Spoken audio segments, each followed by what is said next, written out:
ਦੇ ਨਾਲ ਗੱਲ ਕਰਦਾ। ਕਈ ਮੁੱਦੇ ਹੁੰਦੇ ਨੇ ਪੰਜਾਬ 'ਚ, ਖਾਸ ਕਰਕੇ ਸਾਡਾ ਵੱਡਾ ਮੁੱਦਾ ਤਾਂ ਇਸ ਵੇਲੇ ਕਰੋਨਾ ਹੈ।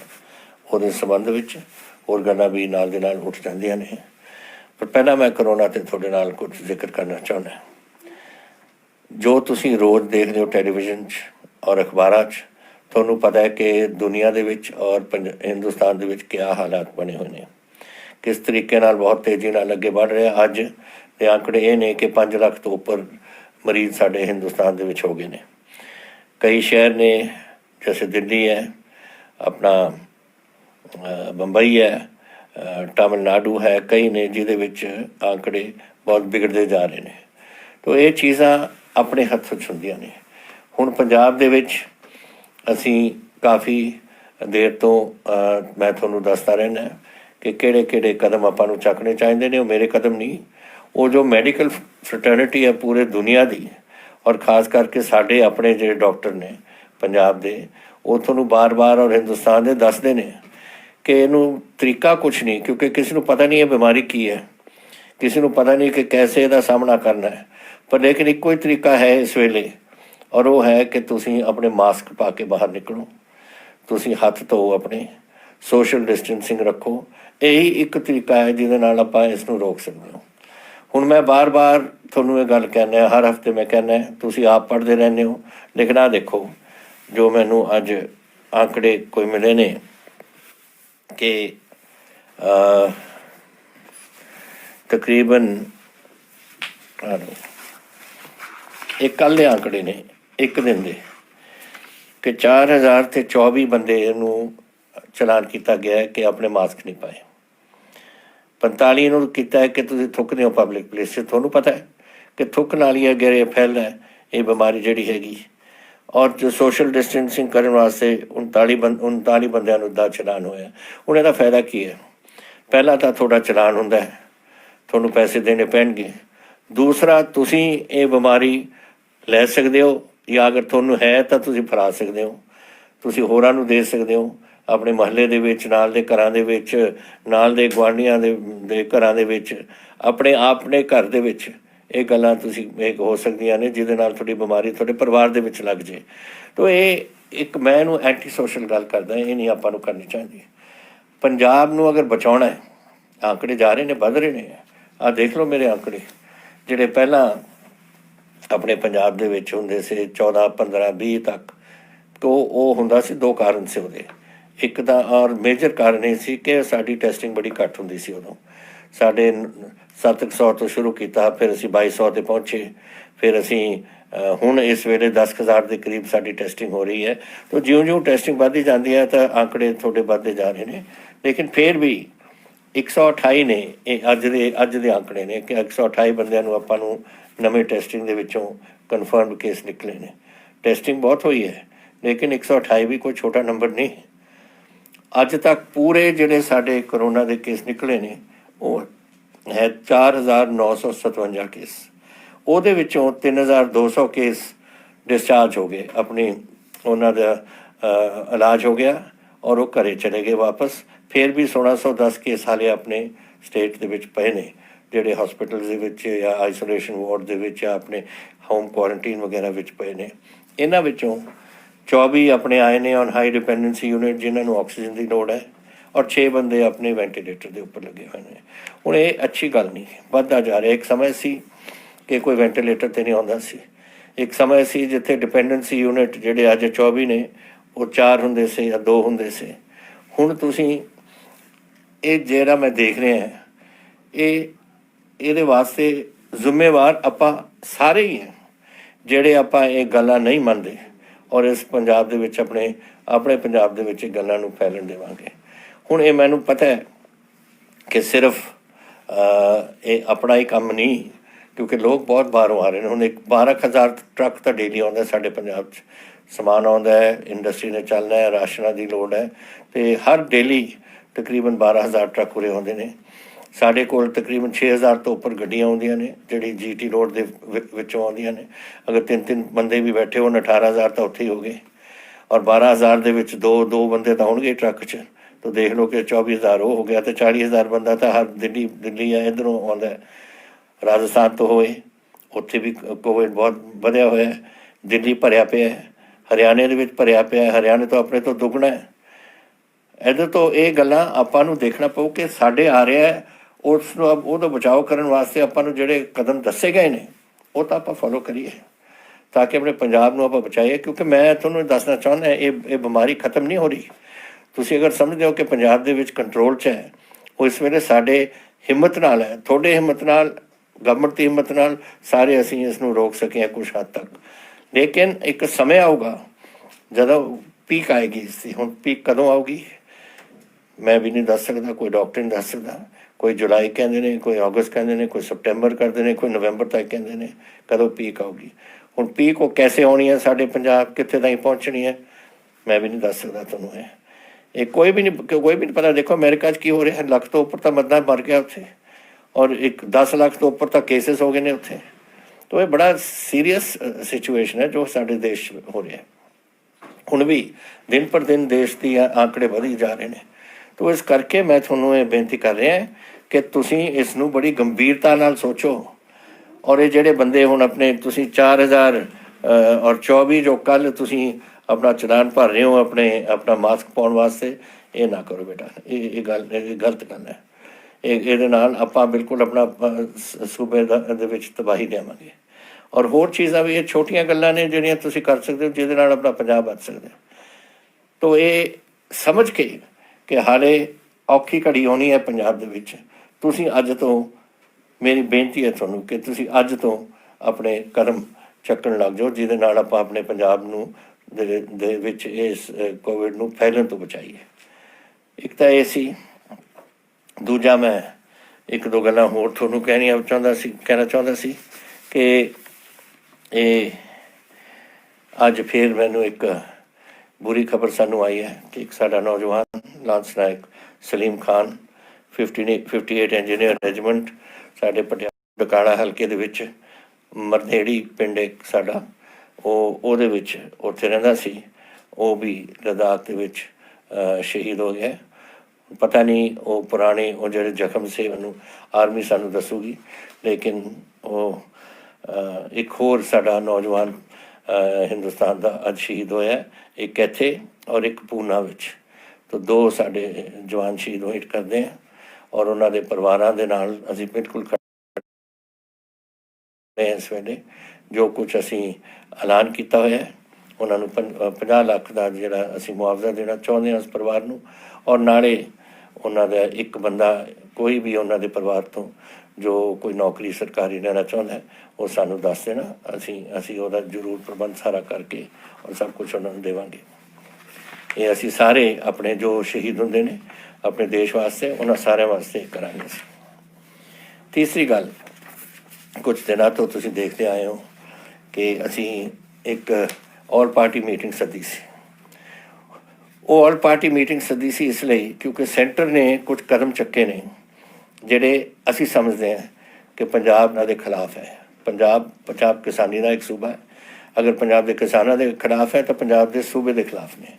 ਉਹ ਆਰਡੀਨੈਂਸ 3 ਨੇ, ਐਗਰੀਕਲਚਰ ਮਾਰਕੀਟਿੰਗ 'ਤੇ, ਕੰਟਰੈਕਟ ਫਾਰਮਿੰਗ 'ਤੇ ਐਸੈਂਸ਼ੀਅਲ 'ਤੇ। ਇਹ ਜੋ ਲੱਗਦਾ ਹੈ ਕਿ ਇੱਕ ਸ਼ਾਂਤਾ ਕੁਮਾਰ ਕਮੇਟੀ ਬਣੀ ਸੀ, ਉਹ ਸ਼ਾਂਤਾ ਕੁਮਾਰ ਕਮੇਟੀ ਨੇ ਇਹ ਕਿਹਾ ਕਿ MSP ਨੂੰ ਖਤਮ ਕੀਤਾ ਜਾਵੇ, ਕਾਰਪੋਰੇਸ਼ਨ ਆਫ ਇੰਡੀਆ ਨੂੰ ਬਿਲਕੁਲ ਹੀ ਬੰਦ ਕਰ ਦਿਓ। ਜਦੋਂ ਫੂਡ ਕਾਰਪੋਰੇਸ਼ਨ ਆਫ ਇੰਡੀਆ ਬੰਦ ਹੋ ਜੂ ਔਰ ਉਹ ਖਰੀਦ ਨਹੀਂ ਕਰੂਗੀ ਫਿਰ MSP ਨਹੀਂ ਰਹਿਣੀ। ਮੈਨੂੰ ਅਫਸੋਸ ਹੋਇਆ ਕਿ ਇੱਕ ਵੱਡੀ ਪਾਰਟੀ ਪੰਜਾਬ ਦੀ ਪਾਰਟੀ ਸ਼੍ਰੋਮਣੀ ਅਕਾਲੀ ਦਲ, ਮੈਂ ਬਾਰ-ਬਾਰ ਉਹਨਾਂ ਨੂੰ ਸਮਝਾਉਂਦਾ ਸੀ ਕਿ ਬਈ ਇਹ ਅੱਜ ਇਹ ਨਹੀਂ ਗੱਲ ਕਿ ਉਹਦੇ ਵਿੱਚ ਅੱਜ ਇਹਨਾਂ ਨੇ ਆਰਡੀਨੈਂਸ ਦੇ ਵਿੱਚ ਕੁਝ ਪਾਇਆ ਜਾਂ ਨਹੀਂ, ਪਰ ਇੱਕ ਵਾਰ ਇਹ ਸਾਰੀ ਗੱਲ ਤੁਸੀਂ ਇੱਕ ਵਾਰ ਆਪ ਦਿਓ ਔਰ ਤੁਸੀਂ ਇਹ ਸਭ ਕੁਛ ਨਿਕਲਦਾ ਹੈ ਸ਼ਾਂਤਾ ਕਮੇਟੀ ਰਿਪੋਰਟ ਦੇ ਵਿੱਚੋਂ, ਫਿਰ ਸਾਡੇ MSP ਇੱਥੇ ਰਹਿਣੀ ਨਹੀਂ। ਤਾਂ ਅੱਜ ਨਾ ਹੋਏ ਤੁਹਾਡੇ ਲਿਖਣ ਆਰਡੀਨੈਂਸ ਦੇ ਵਿੱਚ, ਲੇਕਿਨ ਜਦੋਂ ਤੁਸੀਂ ਤਾਕਤ ਦੇ ਦੋਗੇ, ਇੱਕ ਵਾਰ ਆਰਡੀਨੈਂਸ ਤੁਸੀਂ ਪਾਸ ਕਰਤੀ, ਫਿਰ ਤੁਹਾਡੇ ਪਾਰਲੀਮੈਂਟ ਨੇ ਪਾਸ ਕਰ ਦੇਣਾ, ਇੱਕ ਐਕਟ ਬਣਾ ਦੇਣਾ, ਫਿਰ ਜਦੋਂ ਮਰਜ਼ੀ ਤੁਸੀਂ ਜੋ ਮਰਜ਼ੀ ਕਰ ਲਓ ਉੱਥੋਂ।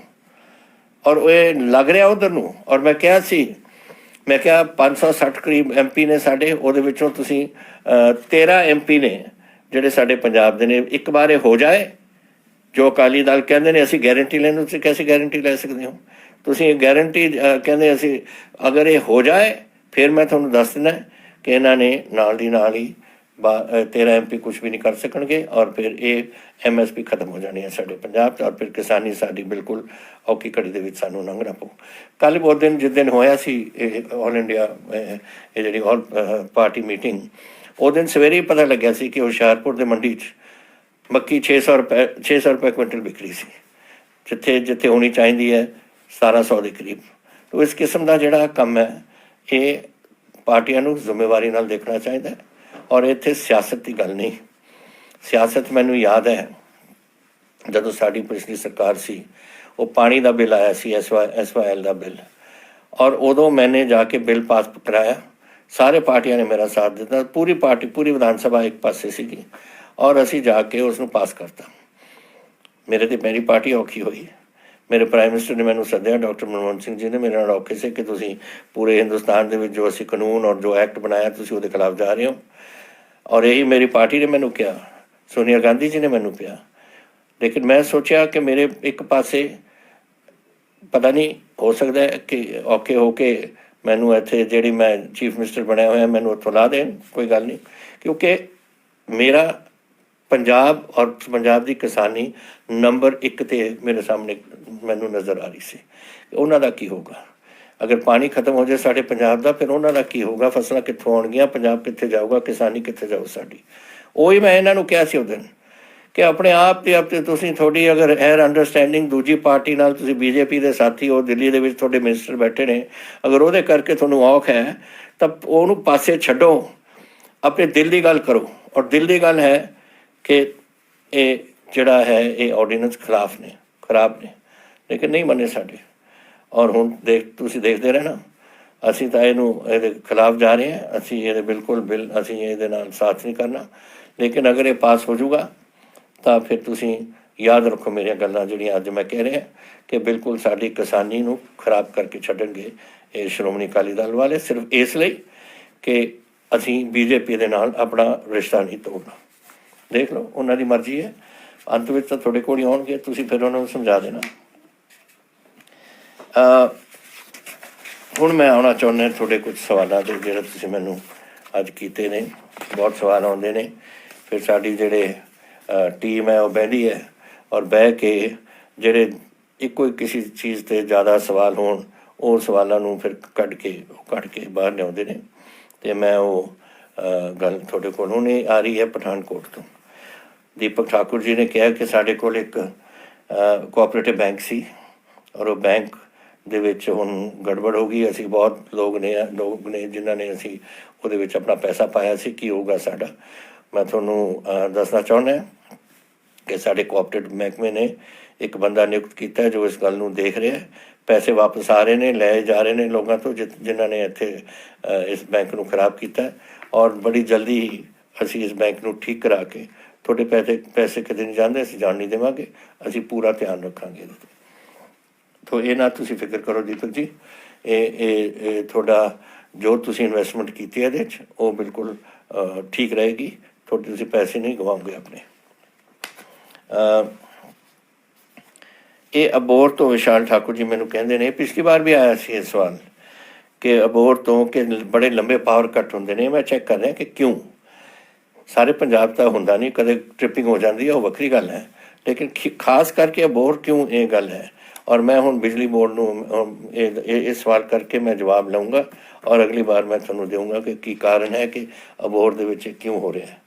ਮੈਂ ਨਹੀਂ ਹੁਣ ਦੇਵਾਂਗਾ ਇਸ ਗੱਲ ਨੂੰ। ਆਖਿਰਕਾਰ ਪੂਰੇ ਪੰਜਾਬ ਦੇ ਵਿੱਚ ਅਗਰ ਸਾਰੇ ਜ਼ਿਲ੍ਹਿਆਂ ਦੇ ਵਿੱਚ ਤੁਹਾਨੂੰ ਬਿਜਲੀ ਆ ਰਹੀ ਹੈ ਠੀਕ, ਅਤੇ ਅਬੋਹਰ 'ਚ ਕਿਉਂ ਇਹ ਕਮੀ ਆ ਰਹੀ ਹੈ, ਸਾਨੂੰ ਇਹ ਪਤਾ ਕਰਕੇ ਤੁਹਾਨੂੰ ਦੱਸਾਂਗੇ ਅਸੀਂ। ਫਿਰ ਤੁਸੀਂ ਕਿਹਾ ਕਰੋਨਾ ਦਾ ਜਿਹੜੇ ਹੈ ਕਿ ਇਹ ਜਿਹੜੀਆਂ ਵੱਡੇ ਹੌਸਪੀਟਲ ਨੇ ਕਰੋਨਾ ਵਾਸਤੇ ਉਹ ਜ਼ਿਆਦਾ ਬਿੱਲ ਵਗੈਰਾ ਦਿੰਦੇ ਨੇ, ਅਸੀਂ ਦੇ ਨਹੀਂ ਸਕਦੇ, ਸਾਡੇ ਕੋਲ ਇੰਨੀ ਗੁੰਜਾਇਸ਼ ਨਹੀਂ। ਤੁਸੀਂ ਜਾ ਸਕਦੇ ਹੋ ਕਦੇ ਵੀ ਕਿਸੇ ਵੀ ਗਵਰਨਮੈਂਟ ਹੌਸਪੀਟਲ 'ਚ।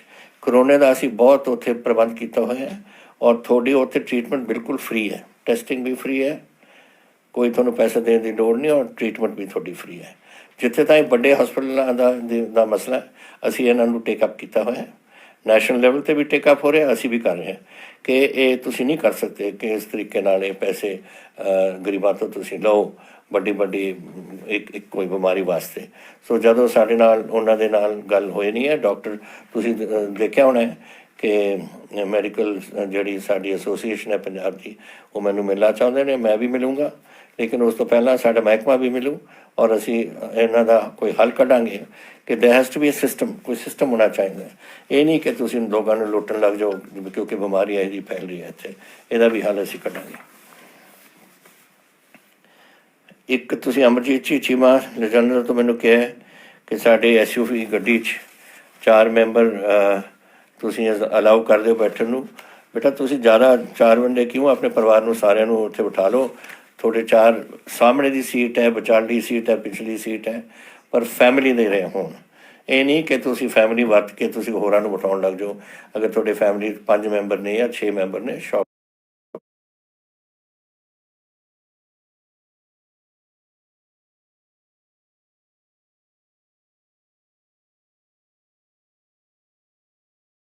ਨਾਲ ਤੁਸੀਂ ਬਿਠਾ ਦਿਓ, ਅਸੀਂ ਦੱਸ ਦਾਂਗੇ ਪੁਲਿਸ ਨੂੰ ਕਿ ਕੋਈ ਚਲਾਨ ਨਹੀਂ ਹੋਊਗਾ।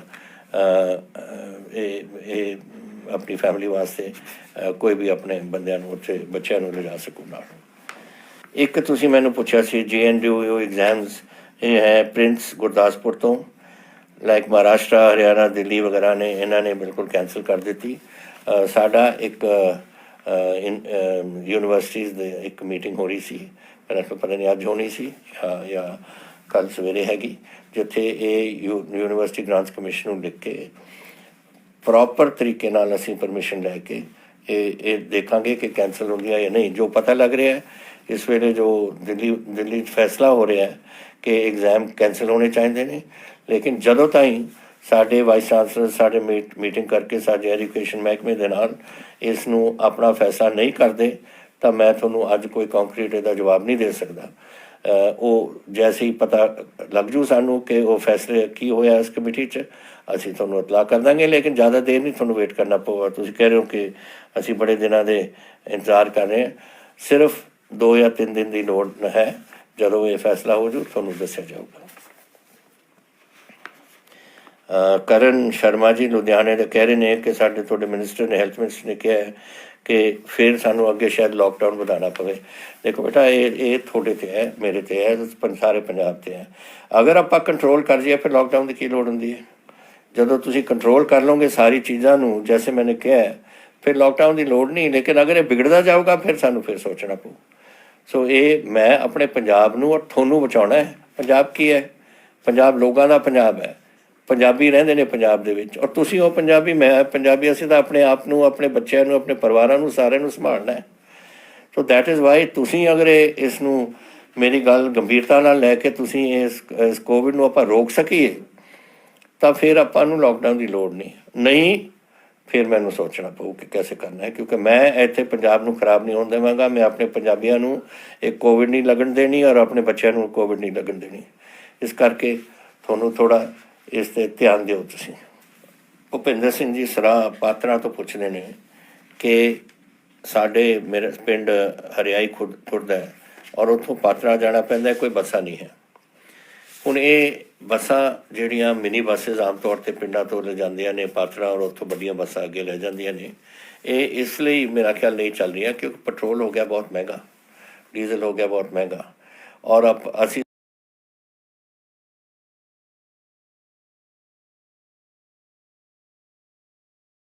ਸੋਸ਼ਲ ਡਿਸਟੈਂਸਿੰਗ ਰੱਖੀ ਸੀ ਕਿ ਅੱਧੇ ਬੰਦੇ ਆ ਸਕਦੇ ਨੇ ਔਰ ਫਾਸਲਾ ਛੱਡਣਾ ਚਾਹੁੰਦੇ, ਔਰ ਉਹ ਉਹਨਾਂ ਨੂੰ ਪੁੱਗਦਾ ਨਹੀਂ ਹੋਣਾ ਉਹਨਾਂ ਬੱਸਾਂ ਕਰਨ ਜਿਹੜੇ ਮਿਨੀ ਬੱਸ ਚਲਾਉਂਦੇ ਨੇ। ਇਸ ਕਰਕੇ ਇਸ ਜਿਹੜੀ ਰੁਕਾਵਟ ਸੀ ਇਸ ਨੂੰ ਮੈਂ ਹਟਾ ਰਿਹਾ। ਅੱਜ ਤੁਸੀਂ ਜਿਹੜੇ ਮਿਨੀ ਬੱਸਿਸ ਹੋਣ ਜਾਂ ਵੱਡੀਆਂ ਬੱਸਾਂ ਹੋਣ, ਇੱਕ ਸ਼ਰਤ 'ਤੇ ਕਿ ਕੋਈ ਬੰਦਾ ਬੱਸ 'ਚ ਨਹੀਂ ਚੜੂਗਾ ਜਦ ਤਾਈਂ ਮਾਸਕ ਨਹੀਂ ਪਾਉਂਦਾ। ਮਾਸਕ ਪਾਓ, ਬੱਸਾਂ ਚੜ੍ਹੋ। ਮਿਨੀ ਬੱਸਿਸ ਵੀ ਚੱਲਣਗੀਆਂ ਜਦੋਂ ਫੁੱਲ ਪੂਰੀਆਂ ਭਰੀਆਂ ਹੋਣਗੀਆਂ, ਔਰ ਵੱਡੀਆਂ ਬੱਸਾਂ ਵੀ ਚੱਲਣਗੀਆਂ, ਔਰ ਇਹ ਬੱਸ ਫਿਰ ਥੋੜ੍ਹੇ ਚੱਲਣ ਲੱਗ ਜਾਣਗੇ। ਲੇਕਿਨ ਤੁਸੀਂ ਆਪਣੇ ਮਾਸਕ ਪਾ ਕੇ ਉਹ ਬੱਸਾਂ ਦੇ ਵਿੱਚ ਬਹਿਣਾ। ਔਰ ਹੁਣ ਅਸੀਂ ਚੱਕਦੇ ਹਾਂ ਜਿਹੜਾ ਬੈਨ ਸੀਗਾ ਔਰ 50% ਰੱਖਦੇ ਸੀ, ਉਹ ਨਹੀਂ ਰੱਖਾਂਗੇ, ਨਾ ਛੋਟੀ ਬੱਸਾਂ 'ਚ, ਨਾ ਵੱਡੀਆਂ ਮਿਨੀ ਬੱਸਾਂ 'ਚ ਜਾਂ ਵੱਡੀਆਂ ਬੱਸਾਂ 'ਚ। 100% ਉੱਥੇ ਜਾ ਸਕਣਗੇ ਆਪਣੇ ਜਿਹੜੇ ਮੁਸਾਫਰ ਨੇ, ਲੇਕਿਨ ਇੱਕੋ ਹੀ ਕੰਡੀਸ਼ਨ ਹੈ ਕਿ ਮਾਸਕ ਪਾ ਕੇ। ਤੁਸੀਂ ਮੈਨੂੰ ਪ੍ਰੋਫੈਸਰ ਰਿਸ਼ਪਾਲ ਸਿੰਘ ਜੀ ਬਰਾੜ ਸਾਰੀ ਕੈਨੇਡਾ ਤੋਂ ਮੈਨੂੰ ਤੁਸੀਂ ਪੁੱਛ ਰਹੇ ਹੋ ਕਿ ਜਿਹੜਾ ਥਰਮਲ ਪਲਾਂਟ ਹੈ ਬਠਿੰਡੇ ਦਾ ਇਹਨੂੰ ਇਹ ਜਿਹੜੇ ਥਰਮਲ ਪਲਾਂਟਸ ਦੇ ਟਾਵਰਸ ਨੇ it has become a tourist, it can become a tourist thing. Yes, I will certainly, professor ਸਾਹਿਬ ਮੈਂ ਇਸ ਨੂੰ ਦੇਖੂੰਗਾ। ਤੁਸੀਂ ਵੀ ਬਠਿੰਡੇ ਦੇ, ਮੈਂ ਵੀ ਬਠਿੰਡੇ ਦਾ, ਹੈ ਤਾਂ ਪਟਿਆਲੇ ਰਹਿਣ ਵਾਲਾ ਲੇਕਿਨ ਮੇਰਾ ਪਿੰਡ ਤਾਂ ਬਠਿੰਡੇ ਹੀ ਹੈ ਮਹਾਰਾਜ।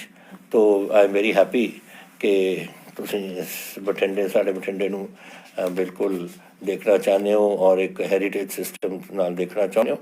ਆਪਣਾ ਕਿਲ੍ਹਾ ਵੀ ਜਿਹੜਾ ਢਹਿਦਾ ਜਾ ਰਿਹਾ ਹੈ, ਆਈ ਹੋਪ ਦੇ ਆਰਕੀਓਲੋਜੀਕਲ ਸਰਵੇ ਉਸ ਨੂੰ ਵੀ ਦੇਖੇਗਾ, ਉਹਨੂੰ ਵੀ ਠੀਕ ਕਰੇ ਬਿਕੋਜ਼ ਉਹ ਖਰਾਬ ਹੋ ਰਿਹਾ। ਔਰ ਇੱਕ ਇਹ ਤਾਂ ਬਹੁਤ ਪੁਰਾਣਾ ਕਿਲ੍ਹਾ ਹੈ, ਤਾਂ it I think for 1000 year maybe Razia Sultan, ਤੁਸੀਂ ਨਾਮ ਸੁਣਿਆ ਪ੍ਰੋਫੈਸਰ ਸਾਹਿਬ, ਤੁਸੀਂ ਤਾਂ ਸੁਣਿਆ ਹੋਣਾ। ਰਜ਼ੀਆ ਸੁਲਤਾਨ ਤਾਂ ਉਸ ਕਿਲ੍ਹੇ 'ਚ ਕੈਦ ਰਹੇ ਸੀ। So it is a very old historical ਕਿਲ੍ਹਾ, ਉਹ ਵੀ ਅਸੀਂ ਦੇਖਣਾ। ਔਰ ਹੋਰ ਕੋਈ ਹੈਰੀਟੇਜ ਪੁਆਇੰਟਸ ਨੇ। So I will certainly give this full thought ਕਿ ਅਸੀਂ ਕੈਸੇ ਤੁਹਾਡੇ ਇਹ ਜਿਹੜੇ ਟਾਵਰਸ ਨੇ ਰੱਖ ਸਕੀਏ। ਸ਼ਾਇਦ ਅਸੀਂ ਇਹਨਾਂ ਨੂੰ ਕੋਈ ਰੈਸਟੋਰੈਂਟ ਬਣਾ ਦਈਏ, ਸਮ ਈਟਰੀਜ਼, ਵਾਟ ਐਵਰ ਇਟ ਇਜ਼, ਕੁਛ ਸੋਚ ਕੇ ਕਰਾਂਗੇ। ਬਟ ਤੁਹਾਡਾ ਸੁਜੈਸ਼ਨ ਆਈ ਅਪਰੀਸ਼ੀਏਟ ਵੈਰੀ ਮਚ, ਬੜਾ ਧੰਨਵਾਦੀ ਹਾਂ ਤੁਹਾਡਾ ਇਹ ਸੁਝਾਅ ਵਾਸਤੇ। ਪੈਟਰੋਲ ਅਤੇ ਡੀਜ਼ਲ ਵੱਧਦਾ ਜਾ ਰਿਹਾ ਡੇਲੀ, ਇਹਦਾ ਕੀ ਕਰ ਸਕਦੇ ਹਾਂ ਹੁਣ? ਇਹ ਸਾਡੇ ਹੱਥ 'ਚ ਨਹੀਂ। ਅਸੀਂ ਵੀ, ਤੁਹਾਨੂੰ ਸ਼ਾਇਦ ਪਤਾ ਹੋਊਗਾ ਕਿ ਸਾਡੀ ਕਾਂਗਰਸ ਵਰਕਿੰਗ ਕਮੇਟੀ ਦੀ ਮੀਟਿੰਗ ਹੋਈ ਸੀ ਕਿ ਅੱਜ ਤੋਂ ਕੋਈ 4 ਕੁ ਦਿਨ ਹੋਏ, ਔਰ ਉੱਥੇ ਇੱਕ ਮੁੱਦਾ ਆਇਆ ਸੀ ਕਿ ਰੈਜ਼ੋਲੂਸ਼ਨ ਪਾਸ ਕੀਤਾ ਗਿਆ ਸੀ ਉਸ ਕਾਂਗਰਸ ਵਰਕਿੰਗ ਕਮੇਟੀ ਨੇ ਕਿ government should roll back on petrol and diesel charges. ਕਿਉਂਕਿ ਉੱਥੇ ਕਿਹਾ ਸੀ ਕਿ ਇਹ ਜਦੋਂ ਵਧਾਏ ਨੇ ਪੈਟਰੋਲ ਔਰ diesel, government has gained 1,80,000 crore ਔਰ 1,80,000 ਕਰੋੜ ਉਹ ਬਣਾ ਚੁੱਕੇ ਨੇ ਇਸ ਪੈਟਰੋਲ 'ਤੇ। ਹੁਣ ਵਾਪਸ ਕਰੋ ਔਰ ਲੋਕਾਂ ਨੂੰ ਵਾਪਸ ਕਰੋ। ਸੋ ਆਈ ਹੋਪ ਕਿ ਗਵਰਨਮੈਂਟ ਆਫ ਇੰਡੀਆ ਇਸ 'ਤੇ ਸੋਚੇਗੀ ਔਰ ਕੁਝ ਰੋਲ ਬੈਕ ਕਰਨਗੇ ਤਾਂ ਕਿ ਲੋਕਾਂ ਨੂੰ ਕੁਛ ਬੈਨੀਫਿਟ ਇਹਦਾ ਮਿਲ ਸਕੇ। ਤੁਸੀਂ ਪੁੱਛਿਆ ਫਿਰ ਕਿ ਅਗਰ ਤੁਹਾਨੂੰ ਜਾਂ ਤੁਹਾਡੇ ਕੋਈ ਪਰਿਵਾਰ ਦੇ ਮੈਂਬਰ ਨੂੰ ਕੋਈ ਕੋਵਿਡ ਹੋ ਜੇ, ਸਰਬੱਤ ਸਿਹਤ ਬੀਮਾ ਦੇ ਵਿੱਚ ਤੁਸੀਂ ਆ ਸਕਦੇ ਹੋ। ਜ਼ਰੂਰ ਜਾਓ ਆਪਣੇ ਹੌਸਪੀਟਲ। ਤਾਂ ਜੈਸੇ ਮੈਂ ਕਿਹਾ ਸਰਕਾਰੀ ਹੌਸਪੀਟਲ ਤਾਂ ਫ੍ਰੀ ਨੇ, ਲੇਕਿਨ ਤੁਸੀਂ ਅਗਰ ਜਾਣਾ ਚਾਹੁੰਦੇ ਹੋ ਕਿਸੇ ਦੂਜੇ ਹੌਸਪੀਟਲ 'ਚ, ਤੁਹਾਨੂੰ ਕਿਸੇ ਦਾ ਕੋਈ ਛਾਤੀ ਦੀ ਦਰਦ ਹੈ ਜਾਂ ਕੋਈ ਗਲਾ ਖਰਾਬ ਹੈ, ਵਟ ਐਵਰ ਦਿਸ ਆਲ ਕਮਸ ਅੰਡਰ ਜਿਹੜਾ ਤੁਹਾਡਾ ਇਹ ਇੰਸ਼ੋਰੈਂਸ ਸਕੀਮ ਦਾ, ਤਾਂ ਤੁਸੀਂ ਉੱਥੇ ਜ਼ਰੂਰ ਜਾਓ। ਅਗਰ ਕੋਈ ਪ੍ਰੋਬਲਮ ਆਉਂਦੀ ਹੈ ਤਾਂ ਸਾਨੂੰ ਦੱਸੋ, ਵੀ ਵਿਲ ਸੀ। ਬਟ ਕੋਈ ਬਿਮਾਰੀ ਹੋਏ, it is covered by this. Corona proper ਨਹੀਂ, ਕਿਉਂਕਿ ਕਿਸੇ ਨੂੰ ਨਹੀਂ ਪਤਾ ਹੁੰਦਾ ਕਿ ਮੈਨੂੰ ਕਰੋਨਾ ਹੈ। ਤੁਸੀਂ ਜਦ ਜਾਓਗੇ ਤੁਹਾਨੂੰ ਨਜ਼ਲਾ ਹੋਊਗਾ, ਜ਼ੁਕਾਮ ਹੋਊਗਾ, ਬੁਖਾਰ ਹੋਊਗਾ, ਬੋਡੀ ਏਕ ਹੋਊਗੀ, ਕੁਛ ਨਾ ਕੁਛ ਬਦਨ ਦਾ ਦਰਦ ਹੋਊ। ਤੁਸੀਂ ਜਾਓਗੇ ਐਜ਼ ਅ ਫਲੂ, ਉਹ ਤਾਂ ਫਿਰ ਡਾਕਟਰ ਦੱਸ ਸਕੂ ਤੁਹਾਨੂੰ, ਲੇਕਿਨ ਜੋ ਟਰੀਟਮੈਂਟ ਤੁਹਾਡੀ ਹੋਣੀ ਹੈ as a patient under flu ਜਾਂ ਕਿਸੇ ਹੋਰ ਚੀਜ਼, ਤੁਹਾਡਾ ਜ਼ਰੂਰ ਹੋਣਾ ਚਾਹੀਦਾ ਔਰ ਹੋਊਗਾ ਜ਼ਰੂਰ।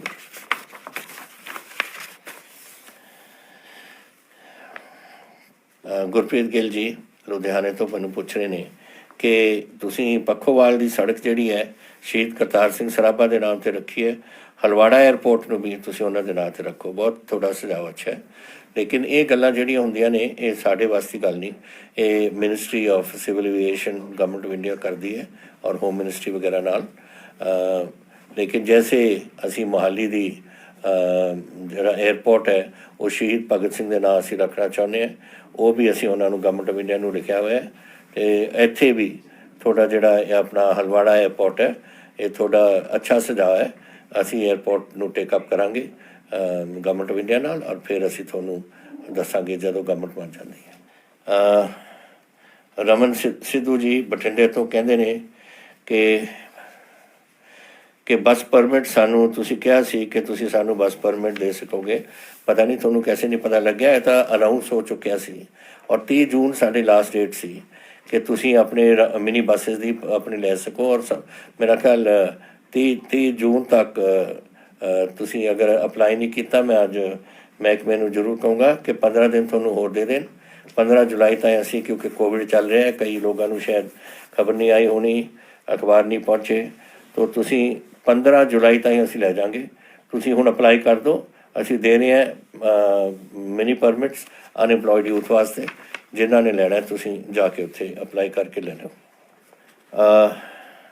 ਜਸਵੀਰ ਸਿੰਘ ਸੇਖੋ ਜੀ ਲੁਧਿਆਣਾ, ਤੁਸੀਂ ਪੁੱਛਿਆ ਕਿ ਅਸੀਂ ਔਨਲਾਈਨ ਹੁਣ ਪੜ੍ਹ ਰਹੇ ਹਾਂ, ਪਰ ਸਾਡੇ ਗਰਮੀਆਂ ਦੇ ਵਿੱਚ ਛੁੱਟੀਆਂ ਹੁੰਦੀਆਂ ਨੇ, ਤੁਸੀਂ ਸਾਨੂੰ ਛੁੱਟੀ ਨਹੀਂ ਇਜਾਜ਼ਤ ਕਰੋਗੇ। ਜੋ ਫੈਸਲਾ ਕੀਤਾ ਹੈ ਡਿਪਾਰਟਮੈਂਟ ਨੇ ਕਿ ਜਿਹੜੀਆਂ ਤੁਸੀਂ 2 ਮਹੀਨੇ ਸਕੂਲ ਤੋਂ ਬਾਹਰ ਰਹੇ ਹੋ ਉਹਨੂੰ ਛੁੱਟੀਆਂ ਗਿਣੀਆਂ ਜਾਣ। ਨਵੀਂ ਹੁਣ ਤੁਸੀਂ ਪੜ੍ਹ ਰਹੇ ਹੋ, ਘਰੇ ਬੈਠੇ ਹੋ, ਤੁਸੀਂ ਆਪਣੀ ਸਕੂਲ ਉੱਥੇ ਕਰੋ ਔਰ ਘਰੇ ਤੁਸੀਂ ਔਨਲਾਈਨ ਕਰਕੇ ਉੱਥੇ ਬੈਠੇ ਹੋਗੇ। ਸੋ ਛੁੱਟੀ ਇਹ ਹੋਰ ਨਹੀਂ ਅਸੀਂ ਵਧਾ ਸਕਦੇ। ਔਰ ਇਸ ਲਈ ਕਿਉਂਕਿ ਇਹ ਆਲ ਇੰਡੀਆ ਐਗਜ਼ਾਮਸ ਹੁੰਦੇ ਨੇ। ਹੁਣ ਤੁਸੀਂ 9ਵੀਂ ਕਲਾਸ ਤੋਂ 10ਵੀਂ ਕਲਾਸ ਤੁਹਾਡੀ ਆਲ ਇੰਡੀਆ ਐਗਜ਼ਾਮ ਹੋ ਔਰ ਅਸੀਂ ਚਾਹੁੰਦੇ ਹੋ ਕਿ ਤੁਸੀਂ ਬੜਾ ਅੱਛੀ ਤਰ੍ਹਾਂ ਪੜ੍ਹੋ ਔਰ ਅੱਛੇ ਤੁਹਾਡੇ ਮਾਰਕ ਆਉਣ ਤਾਂ ਕਿ ਤੁਸੀਂ ਬੜੀ ਚੰਗੀ ਤਰ੍ਹਾਂ ਆਪਣੀ ਵਿੱਦਿਆ ਹੋਰ ਪ੍ਰਾਪਤ ਕਰਕੇ ਇੱਕ ਅੱਛੀ ਨੌਕਰੀ ਲੈ ਸਕੋ। ਸੋ ਇਹਨੂੰ ਤੁਸੀਂ ਜਿਹੜੇ ਹੁਣ ਆਪਣੇ ਔਨਲਾਈਨ ਸਿੱਖ ਰਹੇ ਹੋ, ਸਿੱਖਦੇ ਰਹੋ ਔਰ ਉਸ ਤੋਂ ਬਾਅਦ ਹੌਲੀਡੇਜ਼ ਤਾਂ ਹੁੰਦੀਆਂ ਰਹਿੰਦੀਆਂ ਨੇ ਔਰ ਤੁਸੀਂ ਘਰ ਤਾਂ ਬੈਠੇ ਹੀ ਹੋ। ਸੋ ਥੋੜ੍ਹੀ ਦੇਰ ਤੁਹਾਨੂੰ ਪੜ੍ਹਨਾ ਪੈਂਦਾ ਹੈ ਔਨਲਾਈਨ ਔਰ ਫਿਰ ਤੁਸੀਂ ਥੋੜ੍ਹੀ ਛੁੱਟੀ ਹੋ ਸਮਝ ਲਓ ਇਸ ਨੂੰ।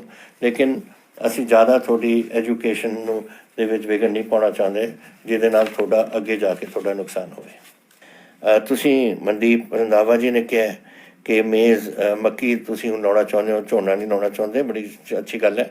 ਲਾਓ ਮੱਕੀ ਜ਼ਰੂਰ ਤੁਸੀਂ ਔਰ ਤੁਹਾਨੂੰ ਸਬਸਿਡੀ ਮਸ਼ੀਨ ਦੀ ਮਿਲੇਗੀ। ਆਈ ਥਿੰਕ 40% ਤੁਹਾਨੂੰ ਇਹ ਮਿਲੇਗੀ ਸਬਸਿਡੀ। ਤਾਂ ਤੁਸੀਂ ਸਬਸਿਡੀ ਜਿਨ੍ਹਾਂ ਨੇ ਅਪਲਾਈ ਕਰ ਦਿੱਤਾ ਹੈ ਔਰ ਜਿਨ੍ਹਾਂ ਨੂੰ ਮਸ਼ੀਨਰੀ ਹੁਣ ਮਿਲ ਰਹੀ ਹੈ ਕਿਉਂਕਿ ਮੱਕੀ ਦਾ ਤਾਂ ਹੁਣ ਬੀਜਣ ਦਾ ਟਾਈਮ ਆ ਗਿਆ, ਤੁਹਾਨੂੰ ਨਾਲ ਦੇ ਨਾਲ ਹੁਣ ਉਹ ਮਨਜ਼ੂਰੀਆਂ ਤਿਆਰ ਹੋ ਰਹੀਆਂ ਨੇ ਔਰ ਤੁਹਾਨੂੰ ਨਾਲ ਦੇ ਨਾਲ ਤੁਹਾਨੂੰ ਸਬਸਿਡੀ ਦੇ ਦੇ 40%। ਸ਼ਾਲੂ ਅਰੋੜਾ ਜੀ ਅੰਮ੍ਰਿਤਸਰ ਤੋਂ, ਇਹ ਜਿਹੜੀ ਤੁਹਾਡੀ ਮੰਗ ਹੈ ਨਾ, ਜਦੋਂ ਮੈਂ ਤੁਹਾਡੀ ਉਮਰ ਦਾ ਸੀ ਮੈਨੂੰ ਵੀ ਇਹੀ ਮੰਗ ਹੁੰਦੀ ਸੀ ਕਿ ਸਕੂਲ ਬੰਦ ਹੀ ਰੱਖੋ। ਮੈਂ ਵੀ ਸੋਚਦਾ ਸੀ ਕਿ ਸਕੂਲਾਂ 'ਚ ਕਿਹਨੇ ਜਾਣਾ। ਬੇਟਾ ਤੁਸੀਂ ਹੁਣ ਦੇਖੋ ਦੁਨੀਆ ਕਿੰਨੀ ਵੱਧ ਗਈ ਅੱਗੇ, ਵਧੇ ਵਿੱਦਿਆ ਕਰਕੇ ਵਧੀਆ ਨਾ। ਔਰ ਅਸੀਂ ਵੀ ਕਹਿੰਦੇ ਕਿਆ ਕਰਦੇ ਸੀ ਕਿ ਚਲੋ ਬੰਦ ਕਰੋ ਸਕੂਲ ਨੂੰ, ਕਿਹਨੇ ਜਾਣਾ। ਅਸੀਂ ਕਹਿੰਦੇ ਸੀ ਕਿ ਪਚਾੜਾ ਜੇ ਸਕੂਲ ਡਿੱਗੀ ਪਈ, ਅਸੀਂ ਤਾਂ ਇਹ ਕਹਿੰਦੇ ਸੀ ਜਦ ਅਸੀਂ ਛੋਟੇ ਹੁੰਦੇ ਸੀ। ਤੋ ਤੁਹਾਨੂੰ ਵੀ ਹੁਣ ਤੁਸੀਂ ਮੈਨੂੰ ਕਹਿ ਰਹੇ ਹੋ ਕਿ ਮੇਰੇ 1 ਸਾਲ ਵਾਸਤੇ ਸਕੂਲ ਹੀ ਬੰਦ ਕਰ ਦਿਓ। ਇਹ ਮੁਸ਼ਕਿਲ ਹੈ ਮੇਰੇ ਵਾਸਤੇ ਕਰਨਾ ਔਰ ਮੁਸ਼ਕਿਲ ਤੁਹਾਡੇ ਵਾਸਤੇ ਵੀ ਹੈ ਕਿਉਂਕਿ ਤੁਸੀਂ ਹੁਣ ਜਿਹੜਾ ਇਹ ਪੜ੍ਹਾਈ ਕਰ ਰਹੇ ਹੋ ਨਾ, ਤੁਸੀਂ ਫਿਰ 10ਵੀਂ 'ਚ ਅੱਛੀ ਤਰ੍ਹਾਂ ਤੁਹਾਡੇ ਰਿਜ਼ਲਟ ਹੋਣੇ ਚਾਹੀਦੇ ਨੇ, ਫਿਰ 12ਵੀਂ 'ਚ ਆਉਣਾ ਚਾਹੁੰਦੇ ਨੇ, ਫਿਰ ਤੁਸੀਂ ਯੂਨੀਵਰਸਿਟੀ ਕਾਲਜਿਸ ਜਾਓਗੇ। ਮੈਂ ਚਾਹੁੰਦਾ ਕਿ ਹਰ ਬੱਚਾ ਪੰਜਾਬ ਦਾ ਪੜ੍ਹੇ ਔਰ ਚੰਗੀ ਤਰ੍ਹਾਂ। ਹੁਣ ਬੜੀ ਕੰਪੈਟੀਟਿਵ ਹੋ ਗਈ ਦੁਨੀਆ, ਹਿੰਦੁਸਤਾਨ ਕੰਪੈਟੀਟਿਵ ਹੋ ਗਿਆ, ਸਾਰੀ ਦੁਨੀਆ ਕੰਪੈਟੀਟਿਵ ਹੋ ਗਈ ਔਰ ਵਿੱਦਿਆ ਦੇ ਬਗੈਰ ਆਪਾਂ ਐਡਵਾਂਸ ਨਹੀਂ ਕਰ ਸਕਦੇ ਔਰ ਤੁਸੀਂ ਨਹੀਂ ਐਡਵਾਂਸ ਕਰ ਸਕੋਗੇ। ਸੋ ਸਕੂਲਾਂ ਦਾ ਤਾਂ ਇਹੀ ਹੁੰਦਾ ਹੈ ਕਿ ਫਾਊਂਡੇਸ਼ਨ ਅੱਛਾ ਬਣਾ ਦੇਣ ਤੁਹਾਡੇ ਵਾਸਤੇ, ਫਿਰ ਤੁਹਾਡੇ ਅੱਗੇ ਤੁਸੀਂ ਜਾ ਕੇ ਆਪਣੀ ਚੰਗੀ ਵਿੱਦਿਆ ਦੇ ਖੇਤਰ ਦੇ ਵਿੱਚ ਤੁਸੀਂ ਅੱਗੇ ਵੱਧ ਸਕੋ ਔਰ ਆਪਣੇ ਵਾਸਤੇ ਇੱਕ ਜ਼ਿੰਦਗੀ ਦੇ ਵਿੱਚ ਕੋਈ ਨਾ ਕੋਈ ਕਦਮ ਇਹੋ ਜਿਹੇ ਚੱਕੋ ਜਿਹਦੇ ਨਾਲ ਸਾਰੇ ਤੁਹਾਡੀ ਸ਼ਲਾਘਾ ਕਰਨ। ਸੋ ਸਕੂਲ ਬੰਦ ਨਹੀਂ ਕਰ ਸਕਦੇ। ਹੁਣ ਆਪਾਂ ਔਖੀ ਘੜੀ ਵਿੱਚ ਲੰਘ ਰਹੇ ਹਾਂ। ਆਪਾਂ ਨੂੰ ਇਹ ਜਦੋਂ ਇਹ ਖਤਮ ਹੋਊ ਸਕੂਲ ਤੁਹਾਡੇ ਖੁੱਲ੍ਹਣਗੇ, ਪੜ੍ਹੋ ਚੰਗੀ ਤਰ੍ਹਾਂ ਬੱਚਾ ਔਰ ਅੱਗੇ ਨਿਕਲੋ ਤੁਸੀਂ ਔਰ ਵਾਹਿਗੁਰੂ ਕਰੇ ਤੁਹਾਨੂੰ ਅੱਗੇ ਬੜੇ ਚੜ੍ਹਦੀ ਕਲਾ 'ਚ ਰੱਖਣ ਔਰ ਤੁਸੀਂ ਚੰਗੇ ਆਪਣੇ ਜ਼ਿੰਦਗੀ ਦੇ ਵਿੱਚ ਕੋਈ ਕਦਮ ਬਣਾ ਸਕੋ।